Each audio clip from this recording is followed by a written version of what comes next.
बात होती जा रही है। बीते कुछ दिनों से पुलिस और गौ तस्करों का लगातार आमना सामना हो रहा है।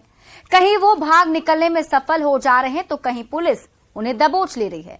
जब ये तस्कर पकड़े जाते हैं तो उनके कब्जे से मुक्त हुए गौवंश की स्थिति देखकर आपकी आंखें नम हो जाएंगी। जिस गौवंश ने मानव जाति को निस्वार्थ भाव से अपनी सेवा दी, उस गौवंश का अस्तित्व आज खतरे में है। उनके साथ क्रूरता हो रही है।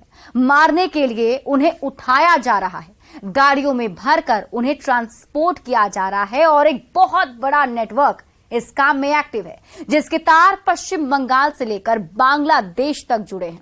सवाल यही है कि गौवंश के गुनहगारों की जड़ें इतनी गहरी कैसे हुई। आज का विशेष गौवंश के अस्तित्व पर मंडरा रहे उसी खतरे पर केंद्रित है। तो चलिए शुरुआत करते हैं।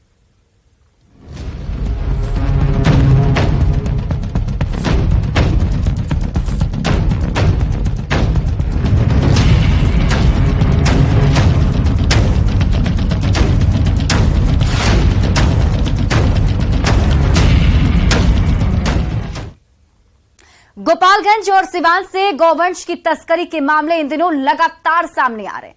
ताजा मामला सिवान का है, जहां 3 कंटेनर में लगभग 50 गौवंश सिवान की गौशाला में लाए गए। कार्रवाई गोपालगंज की पुलिस ने की थी और उसके बाद पुलिस ने गौवंश को सिवान गौशाला भेज दिया। लेकिन इस बीच 10 से ज्यादा गौवंश ने दम तोड़ दिया। ये रिपोर्ट देखिए।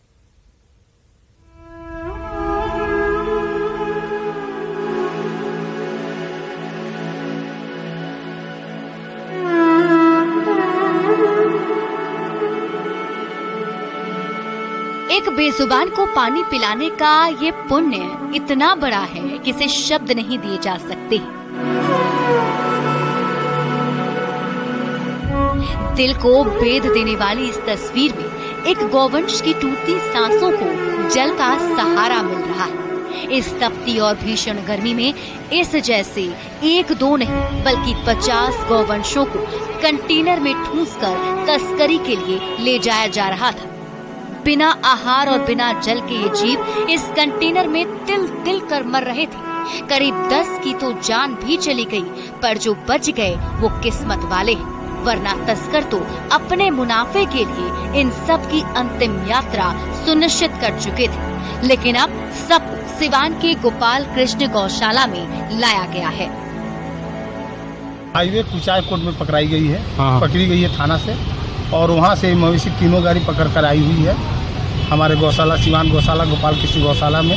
हम अभी गौशाला रिसीव किए नहीं है, अभी उतार रहे हैं। उसके बाद किस नंबर वगैरह का रसीद मिलेगा तो और विशेष जानकारी। कहाँ की पुलिस लेकर आई है इन सभी गायों को? कुचायकोट गोपालगंज थाना की पुलिस। और ये कितनी गाय, कितने ट्रक थी गाय की? 3 ट्रक थी। और लगभग कितनी संख्या बताई जा रही है गायों की? लगभग 50 के आसपास। कुछ गाय मरी भी हैं? हाँ, उसमें कुछ मरी भी है अंदर।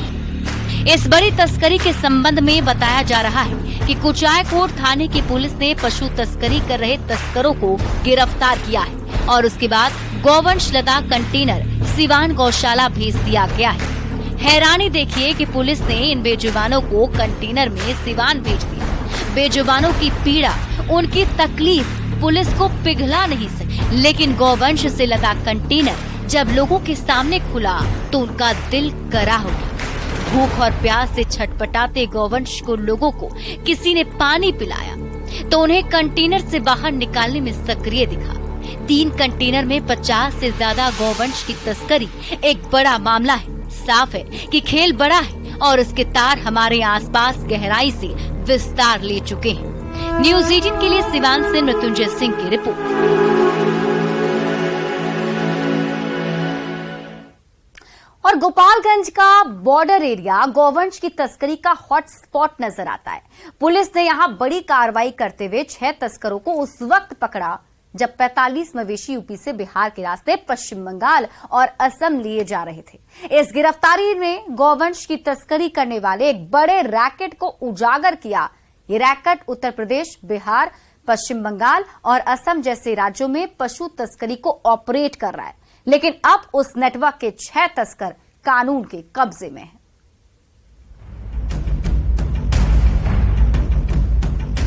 ट्रक में लदे ये गोवंश पुलिस की मुस्तैदी के कारण आज सांसें ले रहे हैं, वरना अगर तस्कर अपने मिशन में सफल हो जाते हैं तो गोकशी के लिए उन्हें वहां पहुंचा दिया जाता जहां इनकी डिमांड है। लेकिन गोपालगंज पुलिस ने तस्करों की मंसूबों पर पानी फेर दिया। पुलिस ने यूपी बिहार के बॉर्डर इलाके में छापेमारी कर मवेशियों से भरा एक कंटेनर और 2 पिकअप को जब कब्जे में लिया तो 6 इंटरस्टेट तस्कर भी नहीं बच पाए। इस गिरफ्तारी को पुलिस की बड़ी सफलता के तौर पर देखा जा रहा है। गोपालगंज पुलिस ने पशु तस्करों पर बड़ी कार्रवाई करते हुए प्रशिक्षु डीएसपी सह थानाध्यक्ष कुचायकोट और जो सदर अनुमंडल पुलिस पदाधिकारी हैं उनके नेतृत्व में 3 पिकअप और 1 ट्रक पे लदे करीब 45 मवेशी को जब्त किया है और इसमें शामिल जो 6 मवेशी तस्कर है उनको भी गिरफ्तार किया है। ये कुचायकोट थाना क्षेत्र से, बॉर्डर एरिया से। इस छापेमारी के दौरान पुलिस ने करीब 45 गोवंश को मुक्त कराया है। जिले के एसपी पशु तस्करों की सिंडिकेट पर लगातार प्रहार कर रहे हैं। इसी कड़ी में ये कार्रवाई भी हुई, जिसे लेकर पुलिस के पास पहले से इनपुट था। इसी इनपुट के आधार पर पुलिस ने इलाके में नाकाबंदी कर गोवंश से लदा ट्रक और पिकअप जब्त किया। साथ ही 6 तस्कर भी पकड़े गए। इनकी गिरफ्तारी के बाद पुलिस अब इनके बैकवर्ड और फॉरवर्ड लिंक की जाँच कर रही है। मवेशी को ये बिहार बॉर्डर क्रॉस कराते हुए आसाम और वेस्ट बंगाल ले जाने की तैयारी थी। अभी हम लोग फॉरवर्ड लिंकेज पे काम कर रहे हैं कि कहां से ये मवेशी लोड किए गए थे और कहां लेकर जाना था, कौन इसका सरगना है। इन सभी चीज़ों पे हम लोग अनुसंधान कर रहे हैं और इसकी इंट्रोगेशन रिपोर्ट तैयार की जा रही है और इस धंधे में संलिप्त जो भी लोग हैं उन सभी लोगों पे कार्रवाई की जाएगी। तस्कर बिहार का बॉर्डर क्रॉस करते हुए इन गोवंश को पश्चिम बंगाल और असम में पहुंचाने वाले थे। इन मवेशियों को कहां से लोड किया गया और वो सरगना कौन है जिसके इशारे में सब कुछ ऑपरेट हो रहा है, इसका पता भी पुलिस लगा रही है। पकड़े गए तस्कर यूपी और गोपालगंज के रहने वाले हैं। जाहिर है पूछताछ में ये तस्कर पुलिस के सामने बहुत से राज खुलेंगे और यही राज इस सिंडिकेट को ध्वस्त करने में कारगर साबित होगा। न्यूज़ 18 के लिए गोपालगंज से गोविंद कुमार की रिपोर्ट।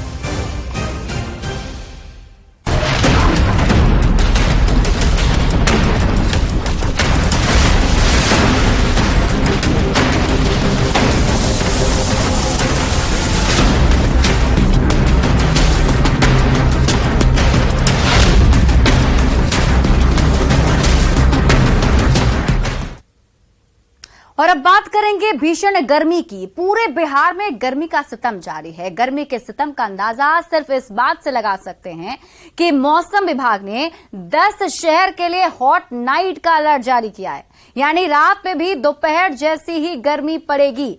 इस सीजन में पहली बार हॉट नाइट का अलर्ट जारी किया गया है। मौसम विभाग ने बिहार के 6 जिले में गर्मी का रेड अलर्ट जारी कर रखा है। जिन जिलों में रेड अलर्ट जारी किया है वो जिले हैं पटना, नालंदा, गया, शेखपुरा, बांका और नवादा।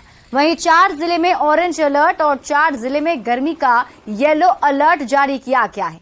बिहार के सभी जिलों में पारा 40 डिग्री के पार पहुंच गया है। प्रचंड गर्मी को देखते हुए पटना जिला प्रशासन ने प्री प्राइमरी से 12वीं तक के सभी स्कूलों को 24 जून तक बंद रखने का फैसला किया है।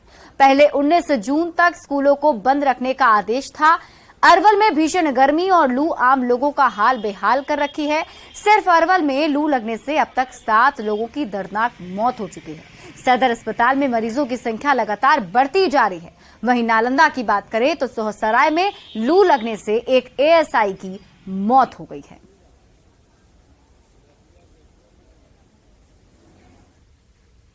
और बिहार में भीषण गर्मी और लू से हर दिन रिकॉर्ड टूट रहा है। पटना समेत बिहार के कई जिलों में लू के कारण लोगों की मुश्किलें बढ़ गई हैं। मौसम विभाग ने कई जिलों के लिए रेड अलर्ट जारी किया है। रात में भी लू चलने की आशंका जताई गई है। लू के कारण अब तक बिहार में 9 लोग की मौत हो चुकी है। गर्मी बढ़ने के कारण सुबह से ही लोग जूस की दुकानों पर पहुंच जाते हैं। इस खबर पर और अधिक जानकारी दे रहे हैं संवाददाता रवि एस नारायण। पूरे बिहार में भीषण लू का जो कहर है वो अब भी जारी है और हर दिन नए रिकॉर्ड बन रहे हैं।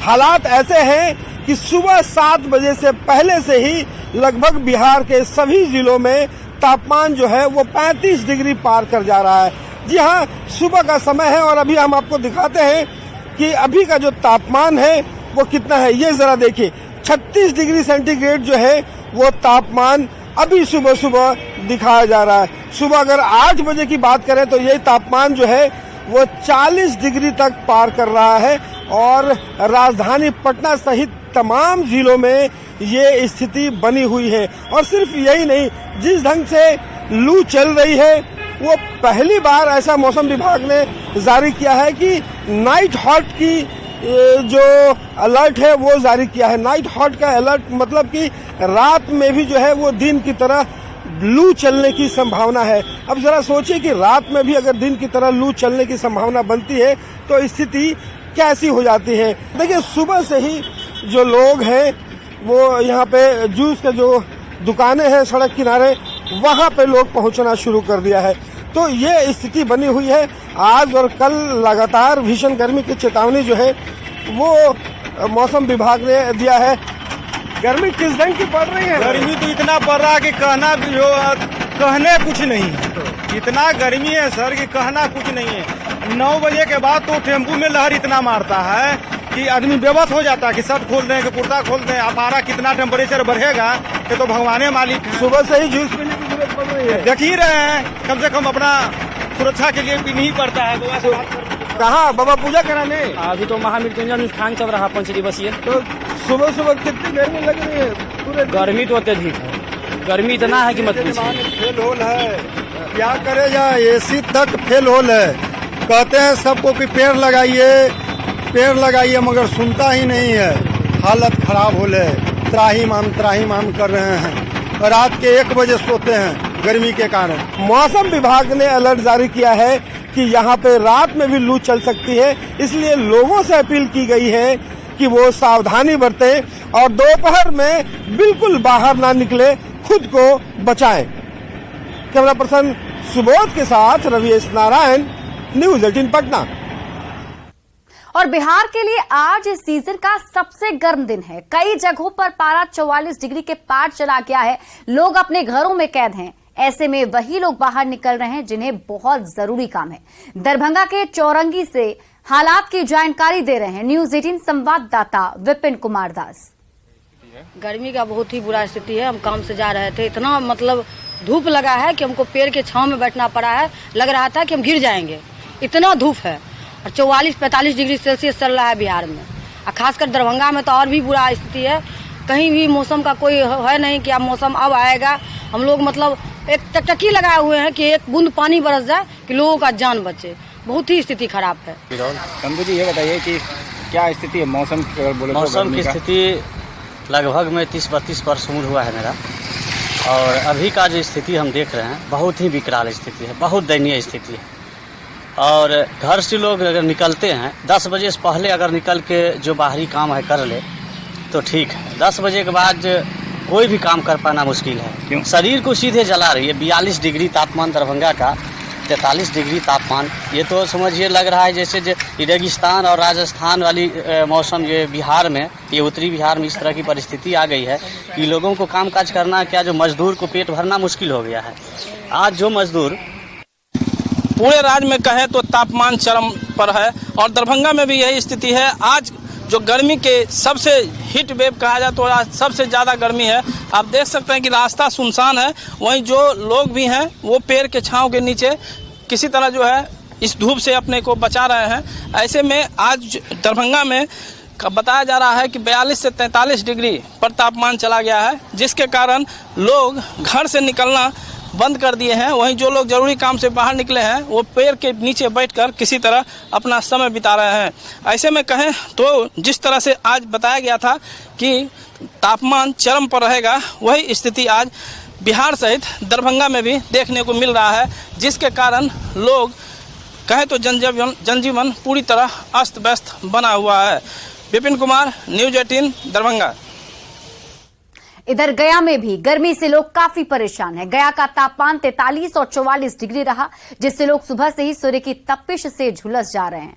गया को लेकर येलो अलर्ट जारी किया गया है। गया के विष्णुपद के पास लोग देश विदेश से पिंडदान करने आ रहे हैं। ऐसे में उन लोगों को भी काफी दिक्कतें हो रही हैं। वहीं जिला प्रशासन ने भी एडवाइजरी लागू किया है कि सुबह 10 बजे से शाम 4 बजे तक लोग घर से बाहर ना निकलें। इस खबर पर और अधिक जानकारी दे रहे हैं संवाददाता एलन लीली। गया में दिनों भीषण गर्मी पड़ रही है और करीब लगातार जो है हर दिन 43 और 44 डिग्री जो है वो तापमान गया कर रहा है। इससे में आप समझ सकते हैं कि 43 और 44 डिग्री तापमान लोगों को झुलसा दे रही है। काफी गर्मी पड़ रही है। कैसी गर्मी है गया की? गया की गर्मी बहुत जोरदार है। इससे बढ़िया गर्मी और हर साल होती है, उससे विशेष प्रत्येक साल बढ़ती ही जा रही है गर्मी। गर्मी में कोई कमी नहीं है। गर्मी बहुत ज्यादा है। तो कैसे बचाव कर रहे हैं गर्मी से? कर रहे हैं भगवान सहारा। अच्छा, कितना तापमान लग रहा है? ज्यादा है? नहीं है बता सकते, हमारे पास मोबाइल नहीं है कि हम बता सकते। लगता है ज्यादा गर्मी पड़ रही है। अच्छा, यहाँ काफी देर दूर से भी लोग आते हैं पूजा करने के लिए। पूजा करने के लिए आते हैं, दर्शन लोग करना आते हैं। लोगों को परेशानी होती है, दिक्कत गर्मी से। फिर भी लोग आ रहे हैं पूजा करने। तो करना ही है, जो काम है कर्म कांड तो होना ही है। आपको बता दें कि अभी कल की बात करें तो अभी 17 से ज्यादा लोग जो है वो हीट वेव के शिकार हुए हैं और मगध मेडिकल अस्पताल में भर्ती हुए हैं, जबकि अभी तक 2 लोगों की हीट वेव से मौत हो गई है। एलोनली न्यूज़ 18 गया। और गर्मी के दिनों में लोग सीमांचल की ओर रुख करते हैं, लेकिन ग्लोबल वार्मिंग के कारण सीमांचल में भी भीषण गर्मी पड़ रही है। चिलचिलाती धूप और लू के कारण लोग काफी परेशान हैं।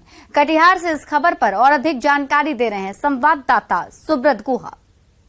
आसमान से बरसते आग के बीच शहर शहर गांव गर्मी के कहर तस्वीर कटिहार की दिखा रहे हैं। आमतौर पर ये अंबेडकर चौक इस समय शहर का सबसे व्यस्त इलाका होता है, क्योंकि ऑफिस का टाइम है और यही सिविल कोर्ट कलेक्ट्रेट का ये इलाका है। लेकिन गर्मी ने इस तरह तबाही मचा है कि लोग किसी तरह अपने जो बेहद जरूरी काम है उसी के लिए घर से निकल रहे हैं। कुछ लोग हैं जो निजी नौकरी में जुड़े हुए, क्या मजबूरी है और गर्मी में कितना परेशानी है, बात करते हैं। कितना परेशानी है गर्मी? जी, गर्मी तो बहुत है सर। इधर अभी दोपहर के बाद तो एकदम हालत ख़राब हो जाती है, लेकिन क्या करें, मजबूरी है, नौकरी है तो करना ही पड़ेगा। लेकिन दोपहर के बाद से बहुत स्थिति गंभीर हो जाती है सर। क्या क्या व्यवस्था है? रोड में कुछ व्यवस्था है? पानी? जी, नगर निगम की तरफ से तो कहीं कहीं पानी का व्यवस्था भी दिया गया है। बहुत कोई खुद से भी पानी का लगा रहे हैं, जैसे नलका वगैरह लगा रहे हैं। ये सब की सुविधा है। तो आप लोग क्या करते हैं गर्मी में बचने के लिए? पानी गमछी लेके चलते हैं? जी, गमछी लेके चलते हैं, अपना पानी का बोतल भी लेके चलते हैं। ये कटिहार अंबेडकर चौक है जो आधिकारिक रूप से ऑफिशियल इलाका है। इसी इलाके में कलेक्ट्रेट है और इसी इलाके में कोर्ट कैंपस है, लेकिन फिर भी इक्के दुक्के ही लोग नजर आ रहे हैं। सुब्रत, न्यूज़ 18 कटिहार। इधर नवादा में भी प्रचंड गर्मी से लोग परेशान हैं। वहीं लू के कारण लोगों के बीमार पड़ने का सिलसिला लगातार जारी है और सबसे ज्यादा बुजुर्ग लोग इसकी चपेट में आ रहे हैं। नवादा सदर अस्पताल में लू से बीमार लोगों की संख्या में काफी इजाफा हुआ है। लू से अब तक कुल 5 लोगों की यहां मौत हो चुकी है। स्थिति यह है कि रात्रि 8 बजे से सुबह 8 बजे तक हमारी ड्यूटी है। ठीक है, इस दौरान हीट वेव का पेशेंट 20 से 25 एडमिट हुआ है, जिसमें से हीट वेव के कारण 2 पेशेंट ब्राउन डेड आया है और 2 पेशेंट ड्यूरिंग द ट्रीटमेंट यहाँ पे डेथ हुआ। क्या क्या अभी समस्याएं आ रही है? समस्या सबसे बड़ा है कि पूरे अस्पताल हीट वेव के मरीज से भरा हुआ है। लगभग फुल है। 1 या 2 सीट खाली हो सकता है, वो भी सर्जिकल वार्ड में। इमरजेंसी में कोई बेड खाली नहीं होता। और फिलहाल इस बुलेटिन में अभी के लिए बस इतना ही। आगे देख लेते हैं हेडलाइंस।